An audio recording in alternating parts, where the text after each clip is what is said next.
Ek is die Here jou God wat jou laat optrek het uit Egipte land. Maak jou mond wyd oop, dat ek dit kan vul. Geliefde gemeente, genade en vrede word vir julle vermeerder deur die kennis van God ons Vader en van Jesus Christus ons Here deur die kragtige werking van die Heilige Gees. Kom ons antwoord op die groet van die Here vanmôre deur 'n lofgesang saam te sing, gesang 43. Ons gaan van gesang 43 sing vers 1, 3 en 4. Vers 3, wek in ons liefde, o Heer, vir u waarheid. Waarheid gee insig, dit versterk en dit maak vry. En dan vers 4, maak ons, o Heer, u getroue getuies, dat ons met vreugde dit oral vertel, Christus is die oorwinnaar. Vers 1, vers 3 en vers 4 staande tot lof van die Here.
Geliefdes, na die wet van die Here, as skuldbelydenis vanoggend, Psalm 25, die 5de vers.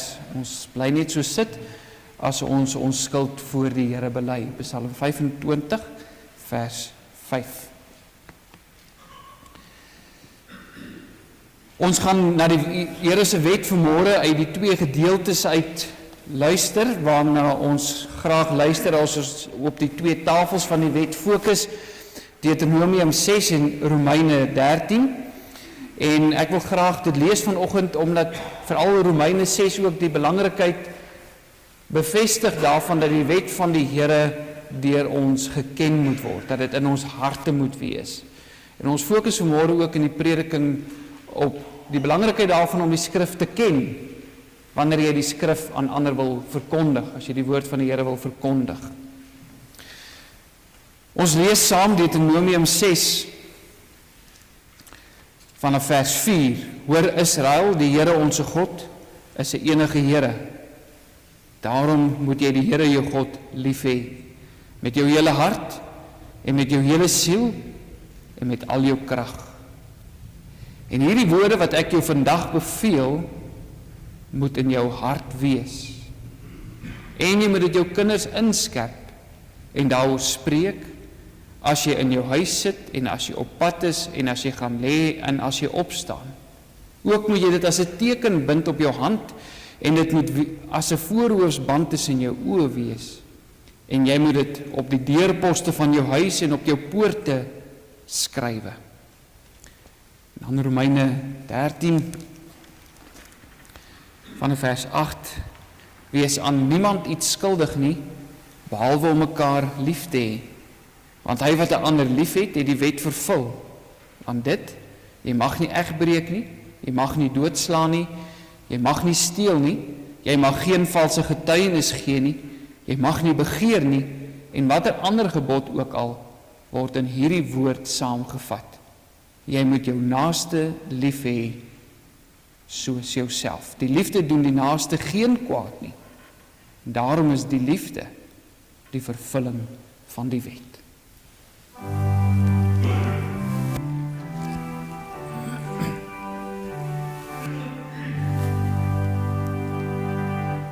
Ja, Gods weg is goedheid, klaarheid, en sy werk altyd getrou.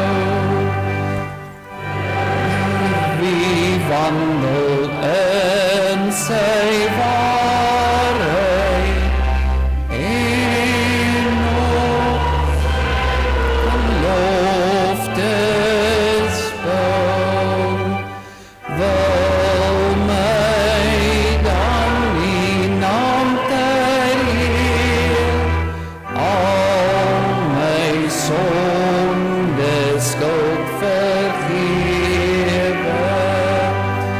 Want ek het in U, o Heer, swaar en menigmaal misdrewe.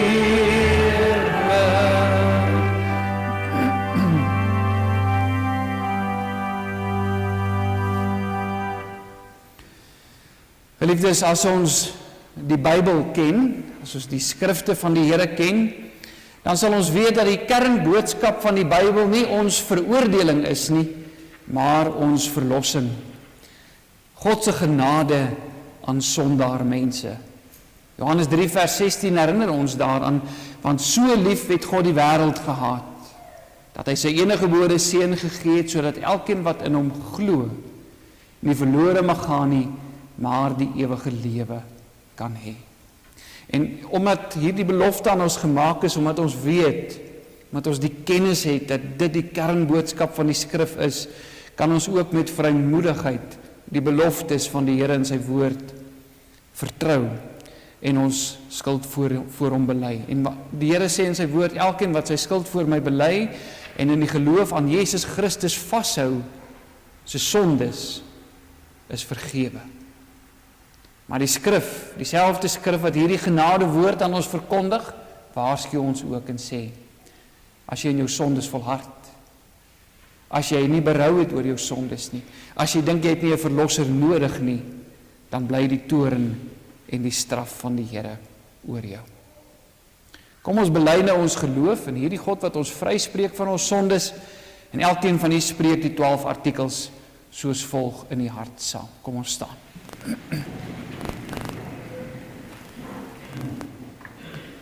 Ek glo in God die Vader, die Almagtige, die Skepper van die hemel en die aarde. En in Jesus Christus, sy eniggebore Seun, ons Here, wat ontvang is van die Heilige Gees, gebore is uit die maagd Maria, wat gelei het onder Pontius Pilatus, gekruisig, gestorwe en begrawe is, en ter helle neergedaal het. Wat op die 3de dag weer opgestaan het uit die dode, opgevaar het na die hemel en sit aan die regterhand van God, die Almagtige Vader, van waar hy sal kom om te oordeel die lewende en die dode. Ek glo in die Heilige Gees. Ek glo aan 'n heilige, algemene, Christelike kerk, die gemeenskap van die heiliges, die vergewing van sondes, die wederopstanding van die liggaam en 'n ewige lewe. Amen. U kan sit.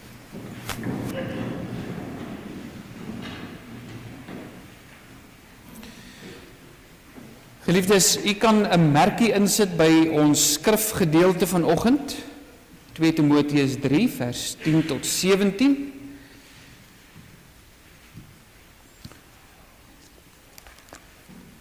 Timoteus 3 vers 10 tot 17. En dan gaan ons eers saam bid voordat ons uit die Here se woord uitlees vanmôre. Ons gaan saam bid deur 'n lied te sing. Gesang 89 is ons gesamentlike gebed vanoggend. U het die brood gebreek.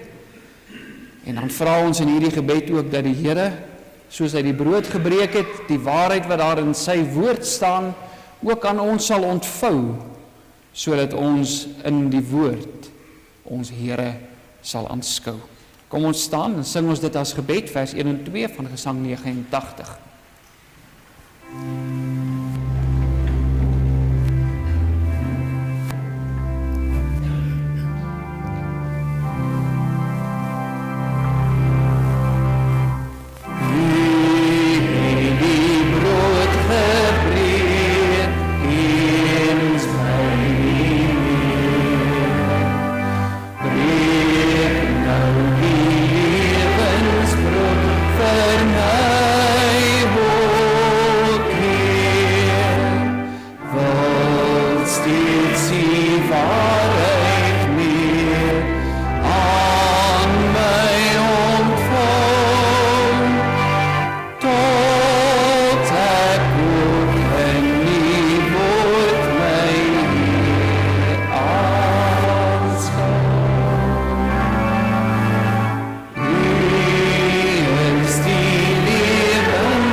Geliefdes, ons lees saam uit die Here se woord uit vanoggend 2 Timoteus 3. Ons gaan van vers 10 af saam lees, vers 10 tot 17. Ons is besig met ons reeks oor die verkondiging van die evangelie. Wat leer die skrif ons? Hoe behoort ek as 'n gewone lidmaat die evangelie te verkondig? Wat is nodig om dit te kan doen? Vanoggend staan ons stil by die gedagte, jy moet die Bybel ken, as jy die evangelie wil verkondig. 2 Timoteus 3, ons begin by vers 10 saam lees, maar jy het my navolger geword in leer, lewenswandel, planne, geloof, lankmoedigheid, liefde, lydsaamheid, vervolginge, lyding, soos my te beurt geval het in Antiochie, en Iconium en Lystra. Watter vervolginge het ek nie al verdra nie. En die Here het my uit almal verlos. En almal wat ook godvrugtig wil lewe in Christus Jesus, sal vervolg word. Maar goddelose mense en bedrieërs sal voortgaan van kwaad tot erger. Hulle wat verlei en verlei word. Maar bly jy in wat jy geleer het en waarvan jy verseker is omdat jy weet van wie jy dit geleer het. En dat jy van kleins af omdat jy van kleins af die Heilige Skrifte ken wat jou wys kan maak tot saligheid deur die geloof in Christus Jesus. Die hele Skrif is deur God ingegee en is nuttig tot lering, tot weerlegging, tot teregwysing, tot onderwysing in die geregtigheid, sodat die mens van God volkome kan wees, vir elke goeie werk volkome toegerus. Tot sover, dit is die woord van die Here. Geliefdes, ek wil graag stilstaan by Paulus se opdrag hier in Timoteus om te bly in wat hy geleer het, maar ook die gedagte dat die skrifte gegee is om ons tot geloof in Jesus Christus te bring, en ook vers 16 wat ons aan die karakter van die skrif herinner. Die skrif is deur God ingegee, die skrif is nuttig vir baie dinge. Dit bring ons uiteindelik tot volkomenheid, tot volwassenheid ook as gelowiges. Liewe broers en susters van ons Here Jesus Christus, een van die belangrikste opdragte wat die Here Jesus aan sy kerk gee, is die sendingopdrag wat ons in Matteus 28 vers 19 kry. Gaan dan heen, maak disippels van al die nasies en doop hulle en leer hulle om alles te onderhou wat ek julle geleer het. Hoewel ons sal saamstem, ek dink as ek met die meeste van u gesels en vra, is hierdie een van die belangrikste opdragte wat Christus aan sy kerk gegee, dan gaan u vir my sê, ja, dit is. En hoewel ons dit erken, is ons dikwels geneig om die verantwoordelikheid vir hierdie opdrag se uitvoering aan die kerk as 'n instelling oor te laat. Ons sal baie keer sê, die kerk moet dit doen, so asof dit nie ons verantwoordelikheid is om dit te doen nie. En een van die redes waarom gelowiges bang is om self hierdie verantwoordelikheid op te neem, is omdat ons dikwels onseker is oor die inhoud van die skrif en van die evangelie. Ons glo in Jesus Christus, ons glo het vir ons sondes gesterf, ons glo het uit die dood uit opgestaan, die kernwaarhede van ons geloof is by ons vas, ons twyfel nie daaroor nie, maar ons is baie vinnig om te sê, as ons oor hierdie dinge begin praat, ja, ek kan dit nie eintlik doen nie, want ek is nou nie 'n dominee nie, ek ken nie die Bybel so goed nie, ek weet nie altyd waar om te gaan kyk vir antwoorde as iemand vir my moeilike vrae vra. Nee, ons is bang ons word vasgevra. Ons is skrikkerig vir mense se stewige argumente as ons nie noodwendig antwoorde daarop het nie. Ons voel in 'n sekere sin, ons gaan die argument verloor as ons vir iemand moet sê, ek gaan vir jou gaan uitvind wat die antwoord op hierdie vraag is. Ons voel gebrekkig in ons toerusting.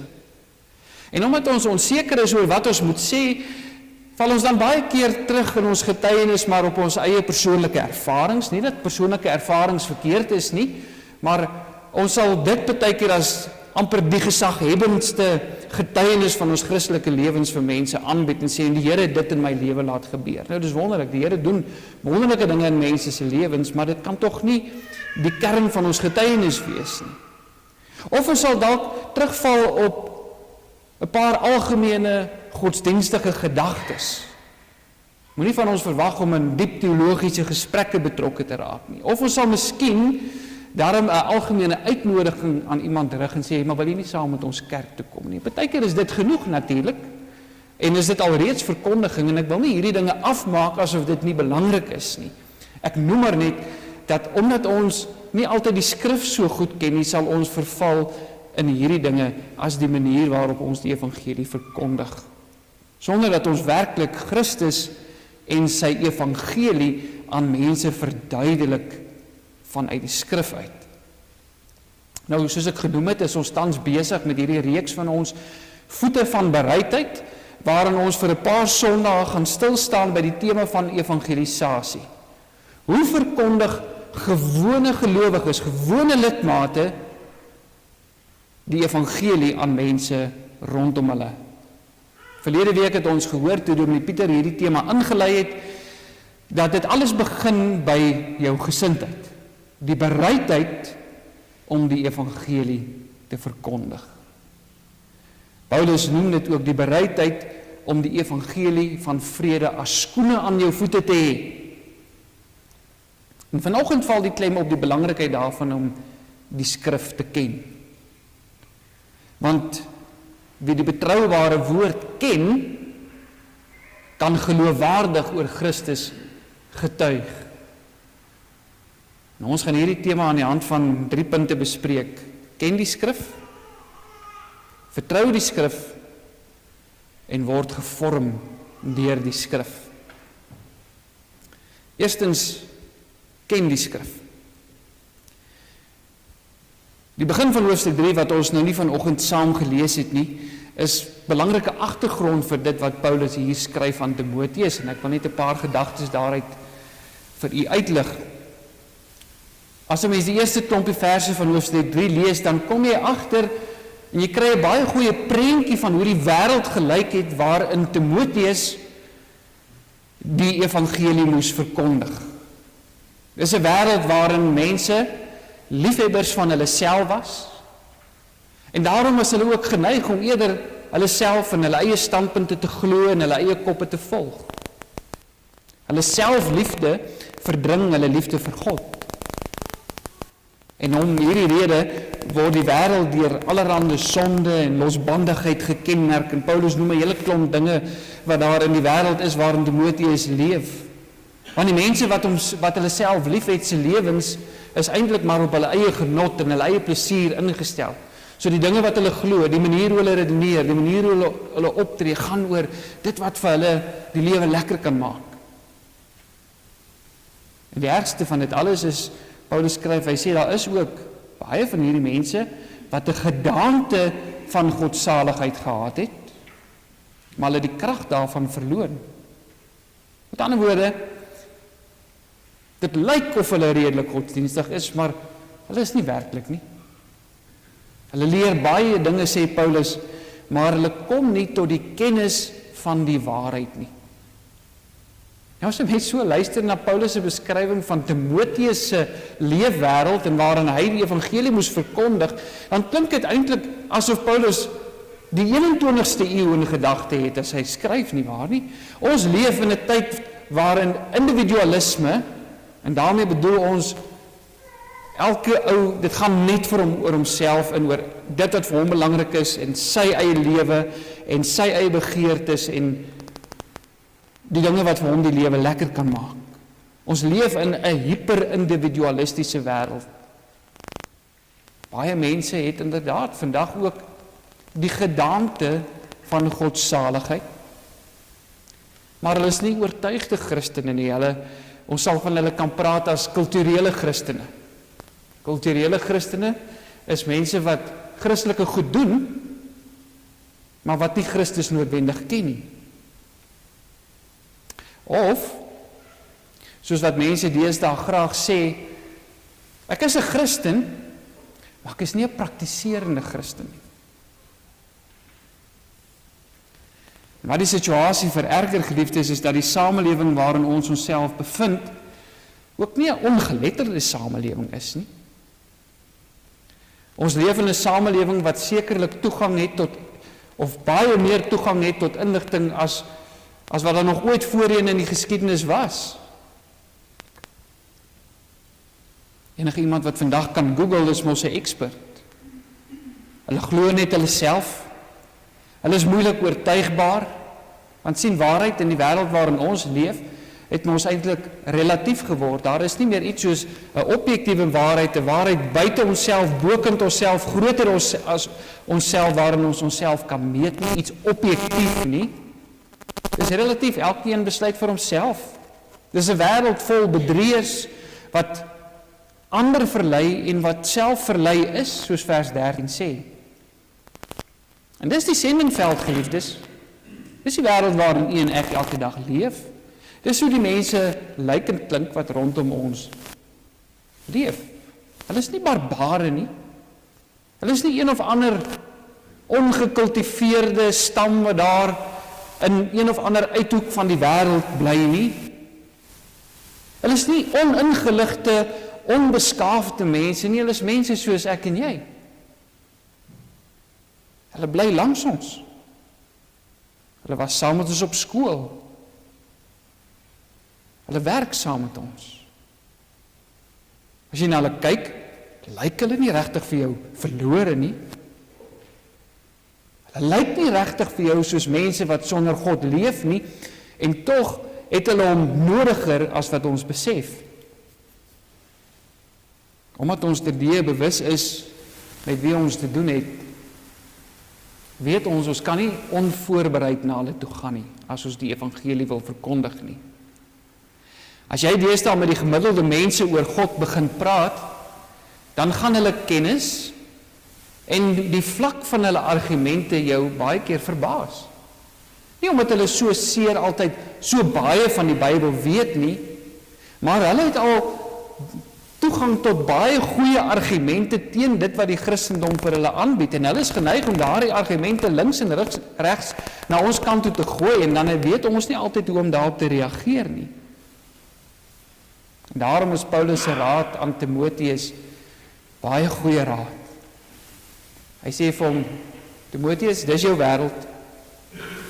Dis leeu wêreld daar buitekant, dis nie maklik nie. As jy in hierdie wêreld die evangelie wil verkondig, moet jy gereed wees. Daarom, wat is die eerste ding wat jy moet doen? Bly in wat jy geleer het en waarvan jy verseker is, omdat jy weet by wie jy dit geleer het, en dat jy van kleins af die heilige skrifte ken. Paulus erken iets by Timoteus, hy sê, jy het eintlik reeds iets wat nodig is om jou gereed te maak, maar ek herinner jou, ek moedig jou aan, bly by die skrifte wat jy ken. As ons die evangelie geloofwaardig wil verkondig, geliefdes, is dit nodig dat ons die Bybel ken. Maar dit behels natuurlik meer as om maar net 'n klomp feite oor die Bybel te memoriseer. Om baie van die Bybel te weet, om 'n klomp Bybelverse selfs uit jou kop uit te ken en met groot vaardigheid vir mense selfs te kan aanhaal in gesprekke, beteken nog nie noodwendig dat jy die Bybel ken nie. Ons moet onthou, die verleiers ken ook die Bybel, en hulle gebruik juis daardie kennis om ander op 'n dwaalspoor te lei. Hulle verwar ons selfs met hulle kennis as ons met hulle gesels, omdat hulle juis die Bybel so goed ken. Hulle beïndruk en intimideer ons met daardie kennis. En tog, dan dink ons maak baie keer die fout en sê, ek moet net die Bybel beter leer ken, ek moet hierdie goed uit my kop uit leer, ek moet dit. Nou daar is net daarin om dit te ken, om dit so te ken.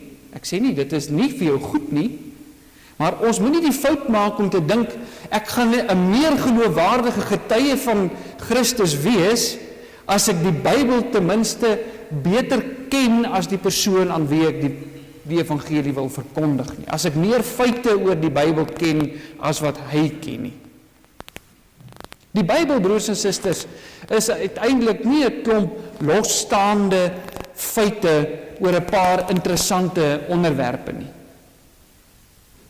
Anders as wat baie mense dink, is die Bybel ook nie 'n boek wat net vol reëls en regulasies is, dinge wat ek moet doen en dinge wat ek nie mag doen nie, ensovoorts nie. Die Bybel is God se openbaring. Dis God se woord oor homself aan ons. Hy kom stel homself aan ons bekend. Deur die Bybel leer ek wie God is, wat hy doen, wat hy wil hê en hoe hy dit laat gebeur. Dis waar ek uitvind hoe hy die geskiedenis bestuur, sodat sy verlossingsplan uitgevoer kan word.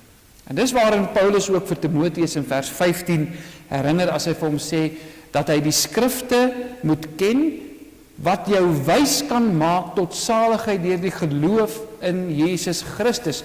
So uit hierdie vers uit kom ons agter, die Bybel is nie net vir ons gegee as 'n klomp losstaande feite nie.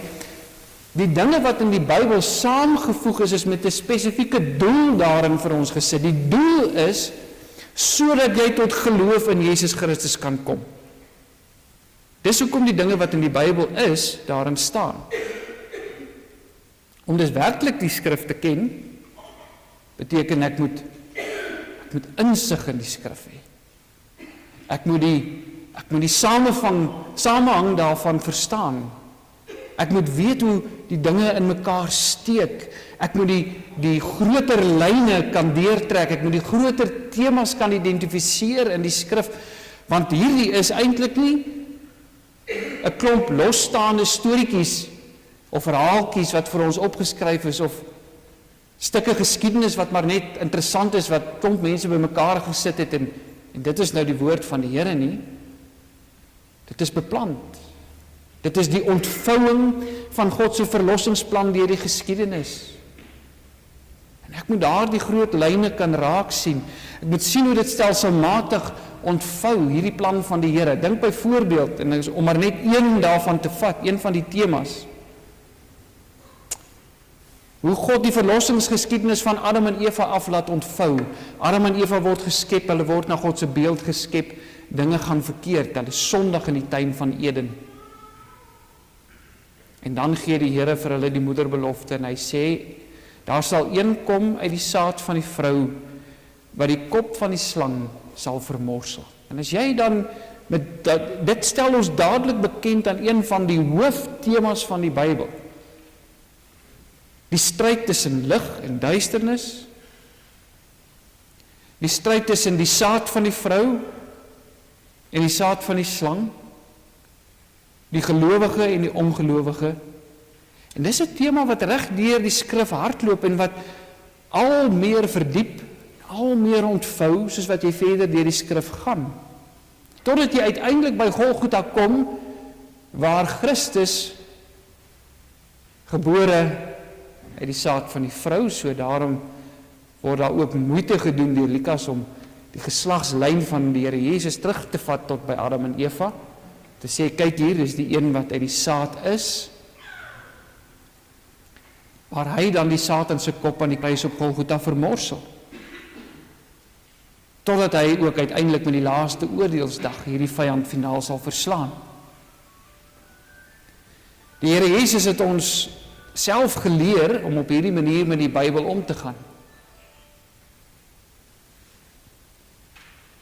Dink maar toe hy kort na sy opstanding uit die dood uit, toe hy saam met die Emmausgangers gestap het, die manne wat op pad was na die dorpie Emmaus, en hoe hulle hierdie dinge bespreek het wat daar gebeur het, die afgelope paar dae, en Christus wat gesterf het, en hoe verskriklik dit was, dan lees ons dat hy met hulle saamgestap het, en dan skryf Lukas hierdie dinge neer, hy sê, en hy het by Moses en die profete begin, en vir hulle gewys, al die dinge wat op hom betrekking het. Aan die ander woorde, hy het die skrifte uitgelê, by Moses en die profete benende, hy het by die wet begin, by die wetsgedeeltes van die skrif begin, en hy het reg deur gehardloop met hulle, en vir hulle die lyne aangedui, en gesê, kyk hier, hierdie dinge is op my van toepassing. Geliefdes, as jy dus die evangelie met ander mense wil deel, dit help het nie net, jy ken 'n klomp los feite oor die Bybel nie. Dit help nie niks nie, maar dit is nie altyd voldoende nie. Die Bybel is nie bloot 'n ensiklopedie van godsdienstige inligting nie. Dit is God se openbaring van hoe sy verlossingswerk ontvou. Dit wys na Christus. Dit stuur af op 'n verlosser, op 'n offer wat volmaak genoeg vir almal sal wees. Die boodskap kan saamgevat word as die ontplooiing en die vervulling van God se verlossingsplan. En daarom is dit nie baie effektief wanneer jy aan iemand die evangelie verkondig, om vir hom iemand te sê, jong, jy moet tot bekering kom, want hierdie ding wat jy doen is verkeerd, want die Bybel sê dit is verkeerd nie. Dis waar, die Bybel sê waarskynlik dat dit wat so iemand doen verkeerd is, maar daar is belangriker vrae om te vra, voordat jy by die punt kom wat jy iemand oproep, om in daardie aspek van sy lewe tot bekering te kom. Vrae soos, wat is die gevolge van sonde in jou lewe? Waarom is iets sonde? Waarom het sonde enigszins gevolge? Wat is die uiteinde daarvan as jy met hierdie ding gaan aanhou? Waarom is dit vir God so 'n groot probleem? En sien, as jy met hierdie vrae begin kom, dan is dit nie net van, jy moet jou lewe verander want jou lewe is verkeerd nie. Hoekom is dit nodig om my lewe te verander? Dit sny dieper. Dan kan jy begin om vir iemand te wys hoe nodig so iemand 'n verlosser het. Ware verlossende kennis van die skrif bereik sy doel wanneer ons deur die skrif vir Christus as verlosser leer ken. Wanneer ons hom vertrou, wanneer ons hom gehoorsaam. En dit vra tyd in die woord. Dit vra dat ons die raad van die psalmdigters sal volg wat sê, ons moet u woord, die Here se woord bepeins, ons moet diep daaroor nadink. Ons moet nie net dit oppervlakkig lees nie. Ons moet luister na God. As ons tog iemand wil leer ken, broers en susters, dan gaan ons tog nie net op ons eie afleidings en die bietjie inligting wat ons oor so iemand het, en dan sê ons ken die persoon nie. As ons werklik iemand wil ken, dan moet ons tyd met hom deurbring. Ons bou uiteindelik ons kennis van daardie persoon op grond van dit wat ek oor hom uitvind wanneer ek in sy teenwoordigheid is. En om dieselfde rede bring ons tyd met die woord deur. Wanneer ons die skrif gelowig lees, dan ontmoet ons vir Christus deur sy woord en deur sy gees. Daar leer ons sy persoon ken, ons leer sy werk ken, ons leer sy beloftes ken. En wanneer jy die skrif so ken, dan raak jou kennis beproefde kennis. Maar om 'n geloofwaardige getuie te wees, geliefdes, vereis 'n bietjie meer as net kennis van die skrif. Dit vereis ook vertroue in die skrif. As mense nou dink aan die antieke tyd, en jy baie keer die koning het 'n boodskapper gehad, as hy 'n belangrike wet uitgevaardig het of 'n bevel gehad het wat hy aan al sy onderdane wou bekend maak, dan het hy sy boodskapper gestuur om van stad tot stad te gaan, en hy dan op die stadsplein gaan staan en hy sou hierdie wet van die koning of hierdie uitvaardiging van die koning hardop afgelees het. Maar daardie boodskapper het dit met groot vrymoedigheid en met geloofwaardigheid en met selfvertroue gedoen. Nie omdat hy iemand was nie, maar omdat hy op gesag van die koning daar was. Hy het ook nie sy eie woorde gebruik nie, hy het die woorde van die koning gevat en hy het die woorde van die koning aan die inwoners van die stad bekend gemaak. So hy het hom beroep op die gesag van die koning. Dit het hom vrymoedigheid gegee. Dit het gemaak dat hy met alle sekerheid kan sê, dit is wat die koning wil hê. Al wat hy moes doen is, hy moes net getrou die boodskap van die koning oordra. En daarom gaan Paulus 'n stapie verder. Hy moedig Timoteus nie net aan om die skrif te ken nie. Hy gee ook vir hom die redes waarom hy die skrif kan vertrou.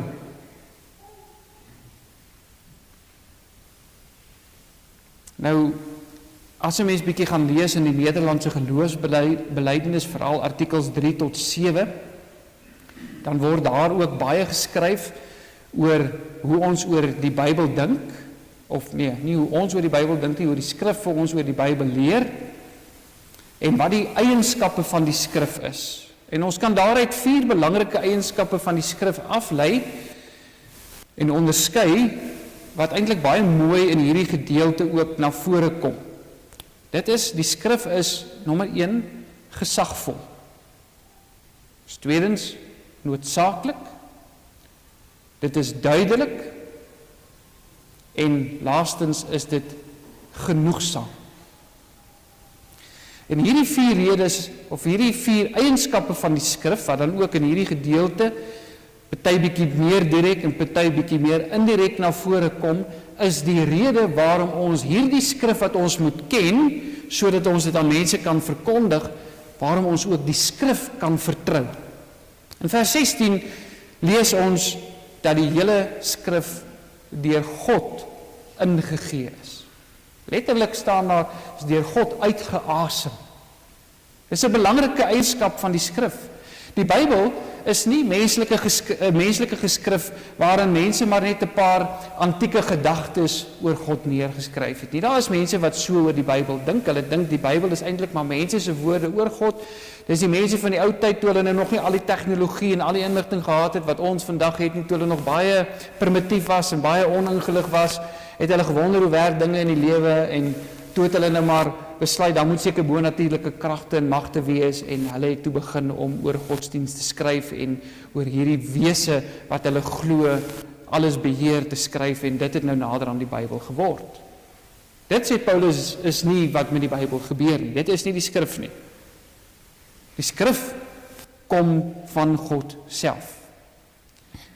As lees hier, dit is deur die Gees van God geïnspireer. Aan die ander woorde, dis deur die Gees van die Here in die Bybelskrywers ingegee, sodat hulle dit vir ons kan bekend maak.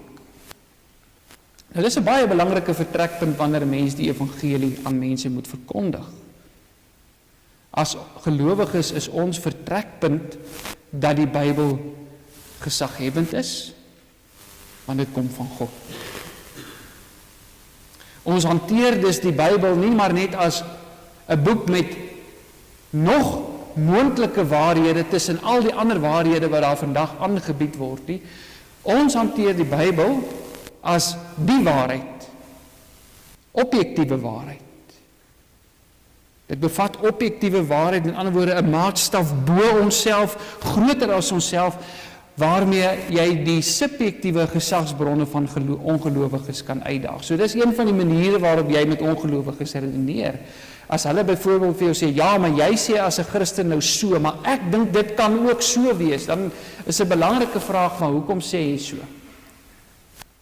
Kom ons vat iets baie prakties. As jy vir 'n ongelowige is, jy het nou 'n lang gesprek met hom en jy kom sê nou maar by iets soos mag gelowiges of mag mense wat nog nie getroud is nie voor die huwelik saam slaap. Is dit reg of is dit verkeerd om saam te slaap voor die huwelik? Nou sê ek, maar die skrif sê nee, dit is verkeerd. Die Bybel leer ons dit is verkeerd. Nou antwoord die ongelowige sê dit is maar net jou mening. My mening is dat daar ook 'n ander waarheid is en as dit vir jou werk, as jy voel julle gaan in elk geval by mekaar uitkom, dan kan jy mos maar saam met mekaar slaap. Ons maak niemand seer nie, ons kom niemand te na nie, ons stem altyd saam dat ons dit wil doen, so hoekom kan dit nou verkeerd wees?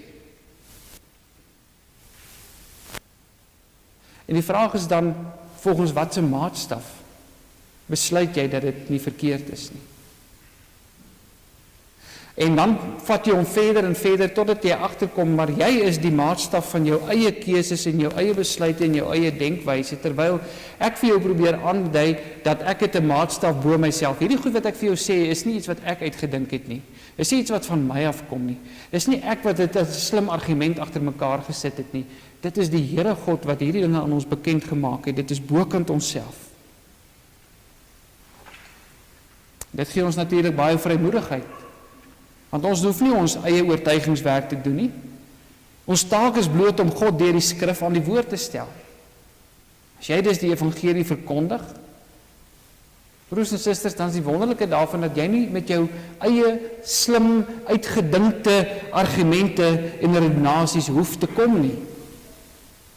Natuurlik moet ons bereid wees, nou verstaan my nou nie verkeerd as ek sê, as ons nie met ons eie slim uitgedinkte argumente en redenasies kom, dan sê ek nie, ons hoef nie te redeneer nie, of ons Ons hoef nie te argumenteer met mense oor die skrif nie, dit is natuurlik deel daarvan, maar jy hoef nie jou eie argumente uit te dink nie. Die skrif gee vir jou al die argumente wat nodig is, om gesaghebbend met iemand te kan redeneer. Ons moet met mense redeneer, ons moet hulle besware aanspreek, ons moet hulle antwoord as hulle vrae het. Maar ons doen dit deur God self uit sy woord uit aan mense bekend te stel. Aan die ander woorde, as ek besig is om die evangelie op hierdie manier te verkondig en ek het vertroue in die evangelie, in die woord van die Here, omdat dit nie my woorde is nie, omdat dit van God kom, dan kan ek die evangelie verkondig aan iemand en ek sê nie vir hom, ek sê vir jou nie. Ek sê vir hom, God sê dit. God sê dit. En dit begrens ons ook, in die sin van, wat gaan ons vir iemand sê? Ons sê net dit wat die koning vir ons gesê het om te sê. Ons hoef nie meer as dit te sê nie, maar ons mag ook nie minder as dit sê nie. Ons kan nie ons eie idees daaraan koppel nie, ons kan nie dit verdraai nie, ons kan dit nie aanpas en dit versag, sodat dit vir die moderne mens bietjie meer aanvaarbaar is nie. So die tweede eienskap van die skrif is dat dit noodsaaklik is. Dit beteken eenvoudig dat elke mens die boodskap wat in die Bybel opgeteken is, nodig het. Nou ja, ons weet, ons kan sekere dinge oor God uit die skepping uit leer, selfs ongelowige mense kan sekere dinge oor God uit die skepping uit aflei, maar wat jy nie uit die algemene openbaring uit kan aflei, die skepping daar buite nie, is hoe om gered te word nie. Daardie boodskap is uniek en daarom is dit deel van die besondere openbaring. Besonders in die sin, jy kry dit net op een plek en dit is in die Bybel. Daarom het jy die Bybel nodig. Timoteus het ook nodig om in hierdie evangelie te bly, te midde van die misleiding van sy tyd, soos vers 13 sê. Want sonder die skrif sal ook die evangelis deur die waardes, die denkwyse en die aannames van sy tyd gevorm word. Derdens is die skrif ook duidelik. Paulus herinner vir Timoteus dat dit hom van kleins af wys gemaak het tot geloof in Jesus Christus. Die boodskap van verlossing in Jesus Christus is so duidelik dat selfs 'n kind dit kan verstaan. Dis wat Paulus vir hom sê. Natuurlik is elke vers in die Bybel nie ewe maklik nie. Maar ons het ook die beginsel dat wanneer ons met moeiliker teksverse te doen kry, dan verstaan ons dit in die lig van die makliker teksverse. Die makliker gedeeltes help ons om die moeiliker dele beter te verstaan. En omdat die skrif hierdie 3 eienskappe het, hierdie eerste 3 eienskappe, dat dit gesagvol is, dat dit noodsaaklik is, dat dit duidelik is, lei dit ook logies tot die 4de eienskap van die skrif, dit is genoegsaam. Genoegsaam beteken, dit bevat alles wat ek moet weet. Ons het geen aanvullende openbaring nodig nie. Ons het nie 'n ander evangelie nodig nie. Alles wat ons nodig het om te weet, om gered te word, is in die Bybel vir ons opgeteken. En dit word vir ons bevestig. Dink aan die gedeelte waar van die ryk man en Lazarus en waar hulle in die hiernamaals kom en waar die ryk man uiteindelik vir Abraham vra, maar stuur eens 'n brief vir Lazarus dat hy my broers wat nog lewe kan gaan waarsku oor die dinge wat kom. En dan antwoord Abraham hom en sê, ek gaan dit nie doen nie, want hulle het Moses en die profete. Met ander woorde, hulle het die Bybel. Hulle het alles wat hulle nodig het om te weet. Selfs al sou iemand uit die dood uitkom, sal dit hulle nie oortuig as die Bybel hulle nie oortuig het nie. Alles wat hulle wil weet, staan in die Bybel. Paulus verduidelik die genoegsaamheid van die skrif vir ons in vers 16, as hy sê, hierdie skrif is so volledig, dit bevat so alles wat jy nodig het, dat jy dit vir alles kan gebruik. Jy kan dit gebruik om ander te leer oor God en wie hy is en oor hoe jy verlos kan word en hoekom jy verlos moet word. Jy kan dit gebruik om sonde en verkeerde optrede te weerlê. Jy kan dit gebruik om hulle wat reeds Christene is, maar wat afgedwaal het, tereg te wys, om mense te onderrig en te onderwys en wat is reg en wat is verkeerd, sodat hulle vir elke goeie werk volkome toegerus kan word. Volkome beteken volledig. Die skrif is genoegsaam. Geliefdes, hierdie 4 eienskappe van die skrif maak dat ek nie nodig het om mense met allerlei tierlantijntjies van die waarheid van die evangelie te oortuig nie. Ons kan hierdie woord in volle vertrou, as ons hom gebruik, as ons hom ken en as ons hom gebruik, dan kan ons vertrou dat die Gees deur die woord werk. Ware kennis, geliefdes, is egter nie net om die feite te ken nie, is ook nie net om dit te vertrou nie, maar is uiteindelik om deur daardie kennis van my gevorm te word. En ek noem hierdie punt net kortliks, omdat ons later in die reeks bietjie meer breedvoerig gaan stilstaan by die gedagte dat jou lewe ook getuig en geloofwaardigheid skep. Maar in vers 10 en 11 herinner Paulus vir Timoteus aan hierdie waarheid. Timoteus, sê Paulus, hy sê, jy het my navolger geword. En dan praat hy eintlik oor sy eie lewe, as hy sê, van watter dinge het jy 'n navolger geword in my lewe? En uit die dinge wat hy noem, kan ons sien, dat Timoteus en Paulus 'n voorbeeld het van hoe die apostoliese leer, dit wat hulle verkondig het as apostels, hoe dit in 'n mens se lewe gestalte kry. Paulus se boodskap en sy lewenswandel, daai 2 dinge het nie teenoor mekaar gestaan nie, dit het nie mekaar weerspreek nie. Sy lewensdoel, geloof, geduld, liefde, volharding en sy bereidheid om selfs te ly ter wille van die waarheid, was sigbaar in sy lewe gewees. Dit was sigbaar sodat hy vir Timoteus kan sê, volg dit na. Jy sien dit mos by my, volg dit na.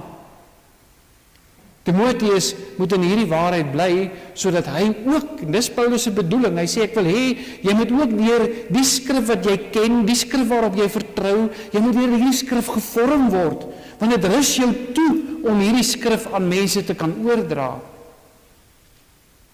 Die skrif gee dis nie net vir ons iets om te sê nie, die skrif verander ons in geloofwaardige getuies.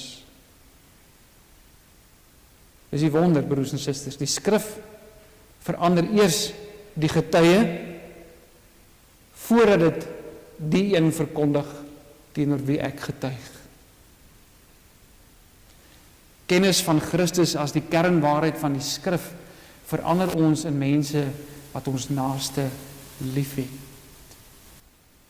Wat huil daaroor as mense die Here nie ken nie, en daardie liefde dring my na hulle toe om die evangelie aan hulle te verkondig, selfs al is hulle vyandig teenoor my. Deur sy Gees verander Christus ons in mense wat met groot geduld en sonder om dwingend te wees die evangelie verkondig. Dit maak ons nederig, sodat ons nie nederwaardig teenoor ander mense is en hoogmoedig is, asof ons heiliger as hulle is nie. Dit herinner ons gedurig daaraan dat ons uit dieselfde hopelose situasie gered is. Dit herinner ons ook daaraan dat ons nie al die wysheid in pag het nie. Maar dit help ons ook om ons taak volhardend uit te voer, om te bly bid, te bly getuig, al is die resultate nie altyd dadelik sigbaar nie. Dit kweek dus lydsaamheid wat my help om getrou te bly, selfs wanneer my getuienis uiteindelik iets kos. Geliefdes, wanneer ons die skrif ken, daarop vertrou en self daardeur gevorm word, dan kan ons die woord met geloofwaardigheid aan ander verkondig. Ons hoef nie bang te wees nie, ons hoef nie huiwerig te wees nie, want ons ken die skrif. Ons ken die een van wie die skrifte getuig. Ons vertrou die skrif en ons word self gevorm deur die skrif. En as dit gebeur, dan skuif die fokus weg van ons en weg van ons vermoëns af. Dan vertrou ons nie op ons eie welsprekendheid, op ons eie ervarings of op ons oortuigingskrag nie. Maar dan vertrou ons op die Heilige Gees, wat die woord gebruik om mense wys te maak tot saligheid deur geloof in Christus. Laat ons dan die swaard van die Gees met vrymoedigheid en met selfvertroue opneem. Kom ons bid saam.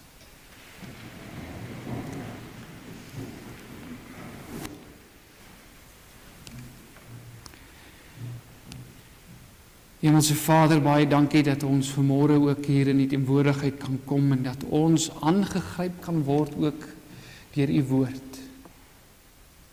Here, hierdie is vir ons so kosbare besitting, want dit is uit die hemele uit aan ons gegee. U gee vir ons u gedagtes, u wense, u planne vir ons. Ons kan dit weet, ons kan dit ken.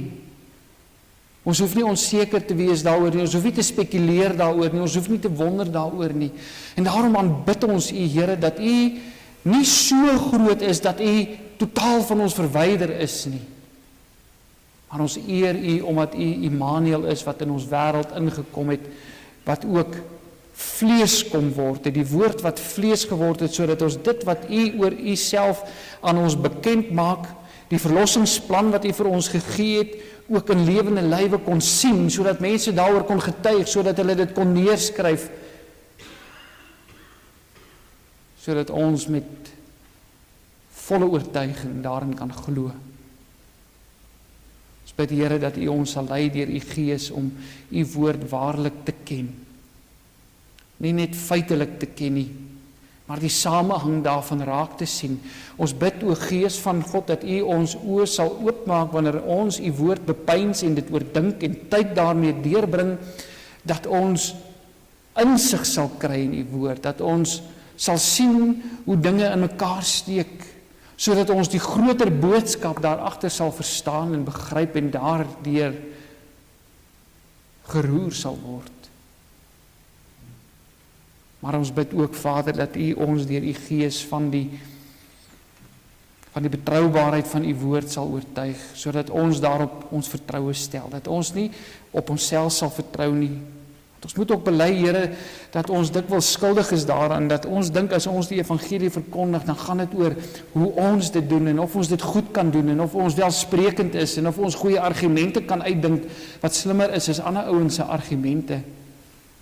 Terwyl u vir ons sê, vertrou die woord. Bring die argumente wat die woord self stel, wat ek aan julle gee. Dankie, Here, dat u vir ons in u woord ook leer, dat u vir ons wat stom is en nie weet wat om te sê nie, dat u ons bemagtig, soos wat u vir Jesaja bemagtig het deur 'n koolvuur van die altaar af te neem en sy lippe aan te raak, sodat hy kan spreek. So raak u ons ook aan deur u Gees, Here, en bekragtig u ons deur die woord, sodat ons kan vertrou dat u woord lewendig en kragtig is, sodat dit mense uit die dood uit opwek. Ons bid, Here, dat u onsself ook sal vorm deur u woord, so dat ons gereed sal wees en die eienskappe sal besit wat nodig is om die waarheid van die evangelie aan mense te verkondig. Here, want ons weet, ons raak so maklik ongeduldig in sulke situasies. Ons gee so maklik moed op, as ons nou 1 of 2 keer met iemand gepraat het oor die evangelie en hulle, dit lyk nie of dit eintlik enige impak op hulle het nie.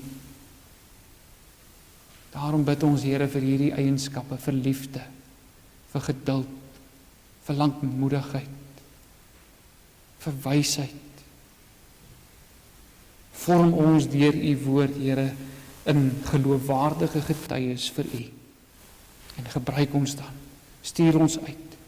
Laat ons, soos die boodskapper sal wees, wat met oorgawe en selfvertroue en uit volle bors op die stadspleine gaan staan om te sê, so spreek die Here, Here.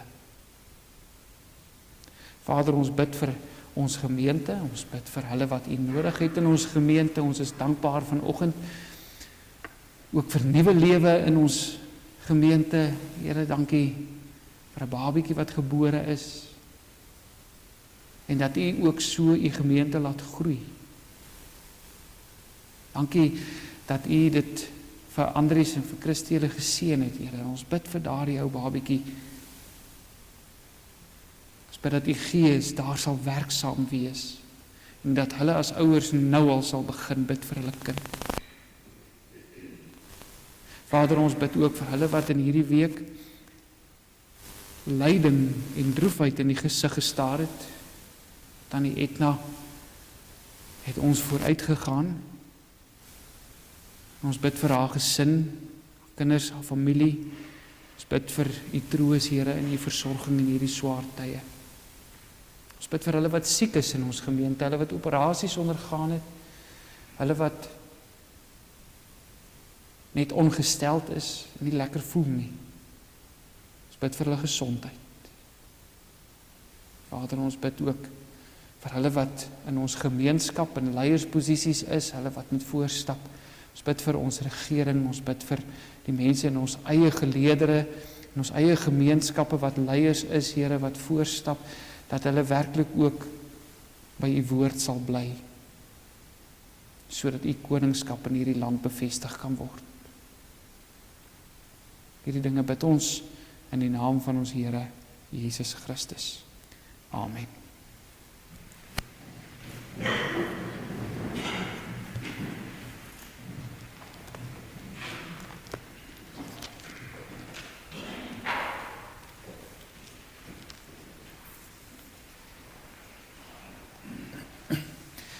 Kom ons antwoord op die prediking deur Gesang 91, al drie die verse saam te sing. Woord van God, woord van die lewe, woord vir ewig vas en waar, woord onfeilbaar en verhewe, waarin God hom openbaar. Vers 1 tot 3, Gesang 91, dan bly staan U vir die uitspreek van die seën. Waar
skepping selfs verander.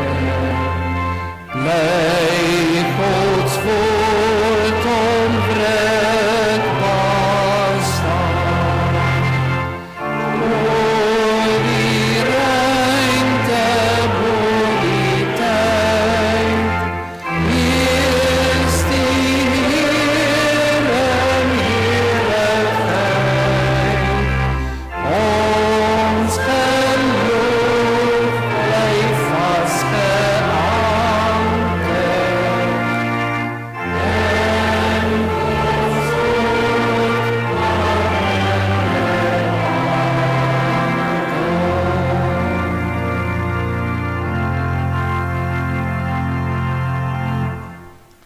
Ontvang die seën van die Here en gaan in vrede.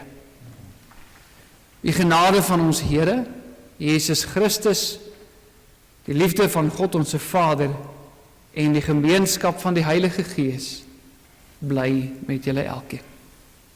Amen.